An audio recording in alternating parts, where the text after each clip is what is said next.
কিছু কিছু ব্যাপার আছে যেগুলোতে রোজা ভাঙে না, কিন্তু আমাদের মধ্যে ব্যাপক সংশয় তৈরি হয়, কনফিউশন তৈরি হয় যে আসলে কি রোজাটা ভাঙলো কিনা। সেগুলো কি আমরা এবার সেগুলো শুনবো। 3 নম্বর সাব পয়েন্টটা তো ক্লিয়ার যে কিছু কিছু কাজ আছে যেগুলো করলে আসলে রোজা ভাঙে না। Things or actions that don't invalidate the fast, এটা আপনার রোজা ভাঙবে না। সেগুলো কি? এক নাম্বার হচ্ছে ভুল করে যদি কেউ খায়, যেটা আমাদের আগের পয়েন্টে আমি ক্লিয়ার করে দিয়েছি, অথবা জোর করে যদি কাউকে খাওয়ানো হয়, তার রোজা ভাঙবে না। এটা আপনারা ইতিমধ্যে জেনেছেন। একটা হাদিস শুনে সহিহ বুখারী, রাসূল সাল্লাল্লাহু আলাইহি ওয়াসাল্লাম বলেছেন, মান নাসিয়া ওয়া হুয়া সাইম ফাআকালা আও শারিবা, রোজা অবস্থায় কেউ যদি ভুল করে খেয়ে ফেলে, ফালিউতিম্মা সাওমা, সেজন্য তার রোজা পূর্ণ করে। তার রোজা ভেঙে গেছে মনে করে সেজন্য খাওয়া শুরু না করে, সেজন্য রোজা পূর্ণ করে। কারণ ফাইন্নামা আতআমাহুল্লাহু ওয়া সাফা, কারণ আল্লাহই তাকে খাইয়েছে, আল্লাহই তাকে পান করিয়েছে। কিন্তু ভুল করে খেয়ে ফেলছেন, এটা তো আপনার হাতে ছিল না। তাহলে ভুল করে খেলে তার রোজা ভাঙবে না, কাজা কাফারা কিছুই লাগবে না, জাস্ট ইউ কন্টিনিউ ইউ সিয়াম। ওকে। 2 নাম্বার হচ্ছে, এটা বিবাহিতদের জন্য, যেহেতু most of the audience are 18+, কোনো অসুবিধা নাই। আর ইসলামে কথাগুলো আসলে বাঁচতে হলে জানতে হবে না। সেটা হচ্ছে, আমরা শুনেছি যে বিবাহিতরা ফিজিক্যাল ইন্টারকোর্স যদি করে, দেহ থেকে সিমেন আউট হলে রোজা ভেঙে যায়, কিন্তু স্বাভাবিক মেলামেশার সাথে রোজা ভাঙে না। কিস করা, হাগ করা হাজবেন্ড ওয়াইফের মধ্যে, এই যে সখ্যতা, এই ব্যাপারগুলো যদি দিনের বেলায় ঘটে, এতে রোজা ভাঙে না। ব্যাপারটা বুঝতে পেরেছেন না সবাই? একটা দলিল শোনেন। আম্মাজান আয়েশা রাদিয়াল্লাহু তাআলা আনহা বলেন, কানা নবী সাল্লাল্লাহু আলাইহি ওয়াসাল্লাম ইয়াকাব্বিলু ওয়া হুয়া সাইম, রমাদানের রোজা অবস্থায় তিনি আমাদেরকে কিস করতেন, ওয়া ইউবাশিরু, আমাদেরকে হাগ করতেন, ওয়া হুয়া সাইম, রোজা অবস্থায়। এতে রোজার কোনো সমস্যা হতো না। তবে এটা রিকমেন্ডেড না। স্বামী স্ত্রীর একান্ত মেলামেশা দিনের বেলা রিকমেন্ডেড না, কারণ এটা থেকে সে সেক্সুয়ালি এক্সাইটমেন্টের দিকে চলে যেতে পারে। ফলে ভুল করে সে এমন কাজ করে ফেলতে পারে যেটাতে তার রোজাটাই ভেঙে যাবে। আর ইচ্ছা করে রোজা ভাঙলে কি করতে হয়? কাজাও কাফারাও, খবর আছে না? সেজন্য এটা খেয়াল রাখতে হবে। 3 নাম্বার, এটাকে আরবিতে বলে আল ইহতিলাম, ওয়েট ড্রিম, বাংলায় বলে স্বপ্ন দোষ। ঘুমের মধ্যে এমন কিছু দেখলেন, ফলে আপনার সিমেন আউট হলো, আপনার রোজা ভাঙবে না। কারণ এটা কি ইচ্ছা করে করছেন আপনি? এটা কার হাতে? আল্লাহর হাতে। এতে রোজা ভাঙে না। শুধু আপনি ঘুম থেকে উঠে ফরজ গোসলটা করে নিলেই হবে। প্রিয় ভাইরা, মুসলিম কমিউনিটির ভাইরা, কথা কি বুঝতে পারতেছেন? আচ্ছা। 4 নাম্বার হচ্ছে ব্লাড টেস্ট। অনেকে বলে যে হুজুর ব্লাড টেস্ট করা যাবে কিনা রমাদানে। ব্লাড টেস্ট করা যাবে। ব্লাড টেস্ট করলে রোজা ভাঙে না। এটা খুবই জরুরি একটা মাসালা, প্রায় আমাদের লাগে। 1-2 সিরিঞ্জ ব্লাড নিলে ভাঙে না। তবে যদি অনেক বেশি অ্যামাউন্টের ব্লাড নেয়, এতে যদি আপনি ক্লান্ত হয়ে পড়েন, সেক্ষেত্রে আপনি রোজা ভাঙতে পারবেন, পরে কাজা করলে হবে। 5 নাম্বার হচ্ছে অনিচ্ছাকৃত বমি। এটা আমি আগেও ক্লিয়ার করেছি যে ইচ্ছাকৃত বমি করলে রোজা ভাঙে, কিন্তু অনিচ্ছাকৃত যদি বমি চলে আসছে, ভমিটিং হচ্ছে, আমার রোজা ভাঙবে না। 6 নম্বরে নোজ ব্লিডিং, নাক দিয়ে অনেকে রক্ত পড়ে না, নাক দিয়ে রক্ত ঝরলে মানুষের রোজা ভাঙে, আনলেস যদি অনেক বেশি অ্যামাউন্টের হয়, আপনি ক্লান্ত হয়ে পড়েন, তখন তো আপনি রোজা ভাঙতে পারবেন। 7 নাম্বার, রোজা রেখে দাঁত ফেলতে পারবো কিনা।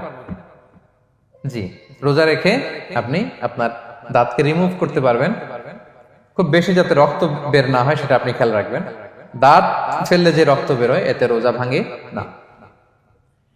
8 নম্বর পয়েন্টটা খুবই গুরুত্বপূর্ণ, এটা খেয়াল করে শুনতে হবে। কান দুইটা খরগোশের কানের মতো খাড়া করে শুনেন, খুব মনোযোগ দিয়ে। 8 নম্বরটা হচ্ছে ইনজেকশন। রোজা রেখে ইনজেকশন দেওয়া যাবে কিনা। কিছু কিছু ইনজেকশন দেওয়া যাবে, কিছু কিছু দেওয়া যাবে না। কোনগুলো দেওয়া যাবে না? এনার্জেটিক ইনজেকশন দেওয়া যাবে না। যে ইনজেকশনে ফুড সাপ্লিমেন্টারি আছে, যেটার মধ্যে নিউট্রিশন ভ্যালু আছে, এই ইনজেকশন গুলো দেওয়া যাবে না। এমনও ইনজেকশন আছে যেটা দিলে 7 দিন আপনার আর খাওয়া লাগবে না, একেবারে তরতাজা। এরকম ইনজেকশন দেওয়া যাবে? তো আপনি সিস্টেম করে খাইলেন কেমন জানো, তাই না? আপনি অন্য ওয়েতে দেহে এনার্জি ইনপুট করলেন, এটা করলে রোজা ভেঙে যাবে। তাহলে food supplementary injection, nutrition value আছে এরকম injection, energetic injection, energy boost up করে এরকম ইনজেকশন দিলে রোজা ভেঙে যায়, এগুলো দেওয়া যাবে না। কিন্তু পেইন কিলার যে ইনজেকশন গুলো আছে, এটা দিতে পারবেন। পেইন কিলার ইনজেকশন দিতে পারবেন, অ্যান্টিবায়োটিক ইনজেকশন দিতে পারবেন, অ্যানেস্থেটিক ইনজেকশন দিতে পারবেন, এই জাতীয় মেডিকেশন ইনজেকশন গুলো দিতে পারবেন। কোভিডের যে ইনজেকশন, এগুলো আপনি দিতে পারবেন। এগুলোতে রোজা ভাঙে না, কারণ এগুলোতে আপনার স্টোমাকে কিছু পৌঁছেও না, আপনাকে শক্তিবর্ধক কিছু দেহে প্রবেশও করাচ্ছে না, আপনার এনার্জিও বাড়ে না। আপনার এনার্জি বাড়ে না, আপনার নিউট্রিশন ভ্যালু অ্যাড হয় না, আপনার স্টোমাকে কিছু পৌঁছে না, এই জাতীয় সব ইনজেকশন দেওয়া যায়। ইনজেকশনের পয়েন্টটা ক্লিয়ার? 9 নম্বরে কিছু কমন ব্যাপার আছে। এই কমন জিনিসগুলো আমাদের মনের মধ্যে প্রায় প্রশ্ন জাগে যে এগুলো করা যাবে কি যাবে না, এগুলো ক্লিয়ার করি। এর মধ্যে 1 নম্বর হচ্ছে টুথপেস্ট। রোজা রেখে টুথপেস্ট দিয়ে ব্রাশ করা যাবে কিনা, বলেন যাবে কি যাবে না? যাবে, কে কে হাত তুলুন তো দেখি। হ্যাঁ, মাত্র 1 জন, 2 জন, 3 জন, 4 জন, 5 জন, 6 জন, দল ভারী হচ্ছে আস্তে আস্তে। হ্যাঁ, টুথপেস্ট দিয়ে ব্রাশ করা যাবে কি যাবে না? যাবে মাত্র 5 জন। আর যাবে না কয়জন দেখি? যাবে না, অনেকে যাবে না। অনেকে হাত তুলে নাই, ভাবছে কোন জায়গায় হাত তুলে কোন বিপদে পড়ি। চুপচাপ দেখি যে কোনটা জিতে। যাবে না? যাবে না, দল ভারী না? যাবে? এই সুন্দর বলছে, যাবে, কিন্তু না করাই ভালো। হ্যাঁ হ্যাঁ, যাবে।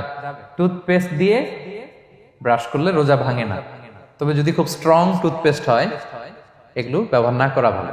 দিনের বেলায় মেসওয়াক করা ভালো। হ্যাঁ, মেসওয়াক করলে ওইটা সবচেয়ে সেফ। তবে যদি আপনি টুথপেস্ট দিয়ে ব্রাশ করেন আপনার রোজা ভাঙবে না ইনশাআল্লাহ। কেউ কেউ মাকরু বলেছেন, কিন্তু আপনার রোজা ভাঙবে না। মাউথ ওয়াশ সেম, যাবে, কিন্তু রেকমেন্ডেড না। হ্যাঁ, গার্গল করতে গেলে আবার ভিতরে চলে যাবে। সিম্পলি কুলি করা যাবে, কিন্তু আপনার রোজা ভাঙবে না। কিন্তু দিনের বেলায় আমরা টুথপেস্ট, মাউথ ওয়াশ এগুলো ইউজ না করে কোনটা সাজেস্ট করি? কোনটা? মেসওয়াক করেন তো আপনারা? রাসূল সাল্লাল্লাহু আলাইহি ওয়াসাল্লাম বলেছেন, আমার উম্মতের জন্য যদি কষ্ট না হয়ে যেত আমি প্রত্যেক নামাজের আগে মেসওয়াক করা ফরজ করে দিয়ে যেতাম। কষ্ট হয়ে যাবে, পকেট নিয়ে নিয়ে মেসওয়াক ঘুরতে হবে। এবং রাসূল সাল্লাল্লাহু আলাইহি ওয়াসাল্লাম মৃত্যুর আগে ওনার হাতে যে জিনিসটা রেখে উনি শেষ নিঃশ্বাস ত্যাগ করেছেন সেটা হচ্ছে মেসওয়াক। উনি অত্যন্ত অসুস্থ, প্রচন্ড জ্বরে কাতরাচ্ছেন। তখন দেখলেন যে ওনার শ্যালক আব্দুর রহমান রাদিয়াল্লাহু তাআলা আনহু উনি মেসওয়াক করতেছেন, তো উনি ফেল ফেল করে তাকায় আছেন, বলতে পারতেছেন না আমাকে দাও। আম্মা জান আয়েশা বুঝতে পারলেন যে রাসূল মনে হয় চাচ্ছেন, তো উনি এটা নিয়ে এসে নিজে চাবালেন। রাসূল সাল্লাল্লাহু আলাইহি ওয়াসাল্লাম চাবায় যে নরম করবেন এই শক্তিটাও গায়ে নাই। আম্মা জান নিজে চাবিয়ে রাসূল সাল্লাল্লাহু আলাইহি ওয়াসাল্লামের হাতে দিলেন, রাসূল সাল্লাল্লাহু আলাইহি ওয়াসাল্লাম মেসওয়াক করলেন। এই মেসওয়াক করার কিছুক্ষণ পরে তিনি ইন্তেকাল করলেন। আরবাউন মিন সুনানিল মুরসালিন, 4টা সুন্নাত, এটা সব নবীদের মধ্যে ছিল। এর মধ্যে একটা হচ্ছে আসওয়াক, মেসওয়াক। মেসওয়াক করবেন তো আপনারা? আচ্ছা। এরপর রোজা রেখে আতর দেয়া যাবে, কোনো সমস্যা নাই। পারফিউম দেয়া যাবে, সমস্যা নেই। আই ড্রপ দেয়া যাবে, চোখে ড্রপ দেয়া যাবে, আইলাইনার দেয়া যাবে, কাজল দেয়া যাবে, এগুলোতে রোজা ভাঙে না। এরপরে ডায়াবেটিক পেশেন্ট যারা আছে তারা ইনসুলিন দিতে পারবেন, এত রোজা ভাঙে না। এটা আমাদের লাগে না, আমাদের অনেক মুরব্বীদের দিতে হয়, আমাদের আব্বা আম্মাদের। তো এটা আপনারা জেনে গেলেন, ইনসুলিন দিলে রোজা ভাঙে না। এরপরে 10 নম্বর খুব মজার একটা পয়েন্ট, খাবারের যদি লবণ চেক করা হয় এতে রোজা ভাঙে না। তবে ঘরে আপনারা এটা ট্রাই করবেন না, এটা রেকমেন্ডেড না। এটা কখন রেকমেন্ডেড? এটা বড় শেফদের জন্য। লেটস সে রমাদানে 1000 লোকে বিরিয়ানি করা হবে, আল্লাহর বান্দারা রোজাদাররা খাবে, এটা লবণ বেশি হলে খাইতে পারবে? পারবে না। এজন্য যিনি শেফ, প্রধান বাবুর্চি, উনি লবণটা ট্রাই করতে পারবেন, করেই সাথে সাথে কুলি করে ফেলবেন, ভিতরে তো কিছু গেল না, এতে রোজা ভাঙে না। তাই বলে প্রতিদিন ঘরের রান্নাতে আবার এটা করতে যায় না। ঘরে 2 জন, আপনি আপনার হাজবেন্ড ওয়াইফ টোনাটুনি একটা হইলেই হইলো, কি বলেন? লবণ বেশি হবে কম হবে, কিন্তু বড় প্রোগ্রাম, অনেক রোজাদাররা একসাথে ইফতারি করবে, এটা তো লবণাক্ত হইলে খাওয়া যাবে না। তো সেক্ষেত্রে শেফ যদি জাস্ট জিব্বা দিয়ে লবণটা একটু ট্রাই করে নেয় যে অ্যাড করতে হবে না, ঠিক আছে, সাথে সাথে কুলি করে ফেলে, রোজা ভাঙবে না। দলিল কি? দলিল হচ্ছে কাঁচা ডালের মেসওয়াক। রাসূল সাল্লাল্লাহু আলাইহি ওয়াসাল্লাম কাঁচা ডালের জাইতুনের মেসওয়াক দিয়ে তিনি সেওয়াক দিয়ে মেসওয়াক করতেন। তো কাঁচা জাইতুনের আপনারা মেসওয়াক করছেন, এটা কিন্তু অনেক লবণাক্ত, সল্টি, এটার মধ্যে একটা ঝাঁঝালো ভাব আছে। তো এটা আপনার জিহ্বায় লাগলে কি রোজা ভেঙে যায়? ভাঙে না। এবং আপনি যদি সমুদ্র অঞ্চলে সফর করেন, সমুদ্রে লেটস সে 1 মাসের, আমাদের এই যে বাংলাদেশে তো এখন এই কি বলে প্রায় 7 লক্ষ টাকা করে দিছে আমাদের হাজিদের জন্য, হজ করতে হলে প্রায় 7 লক্ষ টাকা লাগবে। তো এরকম ঘোষণাও দেখলাম যে নেক্সট ইয়ার থেকে সমুদ্র পথে যাওয়া যাবে কম খরচে। তো কেউ যদি এমন হয় সমুদ্রের সফরে দীর্ঘ সময়, আপনি ওযু করবেন কি দিয়ে? সাগরের পানি দিয়ে। তো সাগরের পানি কেমন? সাগরের পানি দিয়ে আপনার কুলি করতে হবে না? মাছ মজা করবেন না? তা আপনার কি রমজানে যদি কুলি করেন আপনার রোজা ভেঙে যাবে? না, ভাঙবে না। তো এ থেকে স্কলাররা দলিল নিয়েছেন যে এরকম জরুরি প্রয়োজন হলে আপনি খাবারের স্বাদটা লবণটা দেখতে পারবেন, সাথে সাথে কুলি করে ফেলবেন, এতে আপনার রোজা ভাঙবে না ইনশাআল্লাহ বিইذনিল্লাহ। অনেকে প্রশ্ন করে এনজিওগ্রাম করা যাবে কিনা। এনজিওগ্রাম এগুলো করা যায়, এই যে হার্টের পেশেন্টদের জন্য এখান থেকে একটা এই ক্যাথেটার ঢুকায়, যদি এটার মধ্যে ওষুধ লাগানো থাকে তো এটা হার্টের দিকে যায়, এটা স্টোমাকে যায় না, এগুলো করা যাবে। তাহলে এই বিষয়গুলো অলমোস্ট মুত্তাফাক আলাই, মানে সর্বসম্মতিক্রমে এতে আপনার রোজা ভাঙবে না ইনশাআল্লাহ বিইذনিল্লাহ। এই পয়েন্টটা ক্লিয়ার না? ক্লিয়ার। এবার কিছু ডিসপিউটেড মাসআলা আছে, মানে যেগুলোর ব্যাপারে ইখতিলাফ আছে, কোন কোন স্কলারদের মধ্যে ভাঙবে ভাঙবে না, এটা আমি একটু ক্লিয়ার করি। এর মধ্যে এক নম্বর হচ্ছে ইনহেলার। অ্যাজমার পেশেন্ট যারা আছে, অ্যাজমা অনেকের দেয়া লাগে না ইনহেলার। ইনহেলার যদি পাফার ইনহেলার হয়, পাফার ইনহেলার যেটা দিয়ে শুধু বাতাস যায়, অক্সিজেন যায়, এটা রোজা ভাঙে না। এটা কি করে না?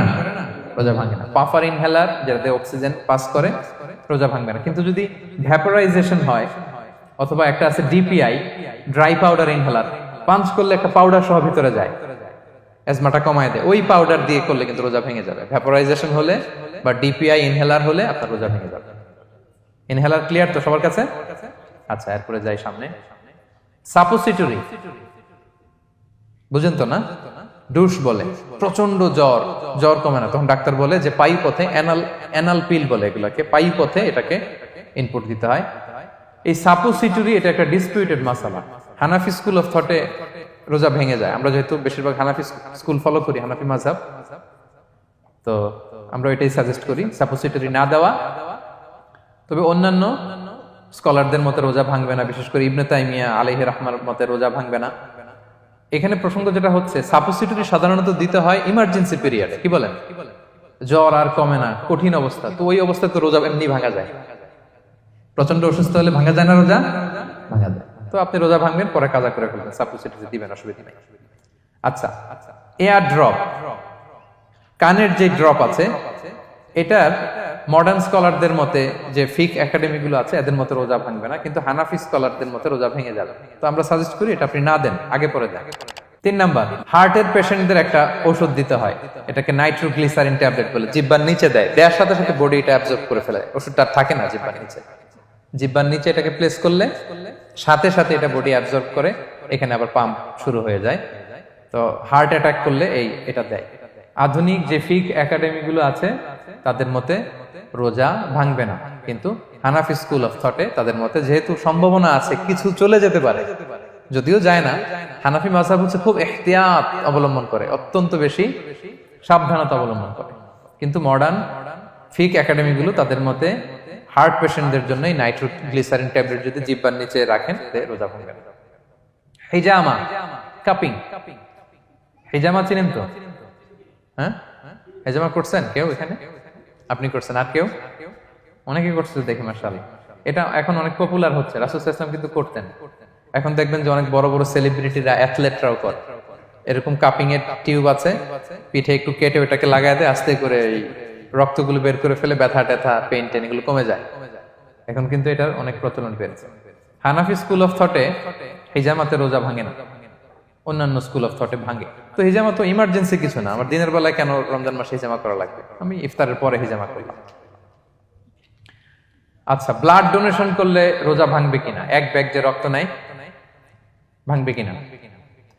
হাম্বালি মাযহাব অনুযায়ী ভেঙে যায়, হানাফি মাযহাব অনুযায়ী ভাঙে না। আমরা হানাফি স্কুল ফলো করি, সো আপনি ব্লাড ডোনেট করতে পারবেন, ভাঙবে না। তবে অনেক ব্লাড ডোনেট করার কারণে যদি আপনি অসুস্থ হয়ে যান, দুর্বল, ওই অসুস্থতার কারণে আপনি ভাঙতে পারবেন। তবে এটা রেকমেন্ডেড, যদি ব্লাডের কারণে মুমূর্ষু রোগীর জীবন যায় অবস্থা, তখন অবশ্যই আপনি ব্লাড ডোনেশন করবেন, যাতে করে একজন মুমূর্ষু রোগী জীবন ফিরে পায়। তো এই পয়েন্টটা তো ক্লিয়ার না সবার? তো এই ছিল সম্মানিত সুধী কিছু মৌলিক বিষয় যেগুলো করলে আমাদের রোজা ভাঙে না। Be a part of our vision. Do listen and share the khair.